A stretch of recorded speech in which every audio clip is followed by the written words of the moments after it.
Cooker എടുക്കുക.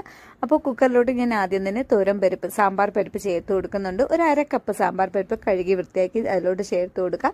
ഇനി അടുത്തതായി ചേർക്കുന്നത് ഒരു സവാളയാണ്. ചെറിയ സവാള 4ആക്കി കട്ട് ചെയ്തതാണ് ചേർത്ത് കൊടുക്കുന്നത്. പിന്നെ കുറച്ച് ചെറിയ ഉള്ളി കൂടി ചേർത്ത് കൊടുക്കുന്നുണ്ട്. അത് കഴിഞ്ഞതിന് ശേഷം നമുക്കിനി വേണ്ടത് ക്യാരറ്റാണ്. അപ്പോൾ ഈ പരിപ്പിൻ്റെ കൂടെ തന്നെയാണ് ഇതൊക്കെ വേവിച്ചെടുക്കുന്നത്. കുറച്ച് ക്യാരറ്റ് കട്ട് ചെയ്തത്, പിന്നെ അമരയ്ക്ക അതും കഴുകി വൃത്തിയാക്കി ചെറിയ രീതിയിൽ കട്ട് ചെയ്ത് ചേർത്ത് കൊടുക്കുന്നുണ്ട്. ഇനി ഞാൻ കത്തിരിക്ക, നമ്മുടെ കുട്ടികളൊക്കെ കത്തിരിക്കയൊക്കെ എടുത്ത് മാറ്റി വയ്ക്കും. അതുകൊണ്ട് ഇതൊക്കെ കുറച്ചൊന്ന് വെന്ത് ഇതിലോട്ട് ചേരാൻ വേണ്ടിയാണ് കത്തിരിക്ക ഞാൻ ഇപ്പോൾ തന്നെ ചേർത്ത് കൊടുക്കുന്നത്. കുറച്ച് മഞ്ഞൾപ്പൊടി ചേർത്ത് കൊടുത്തു. ഇനി കുറച്ച് ഉപ്പ് ചേർത്ത് കൊടുക്കാം.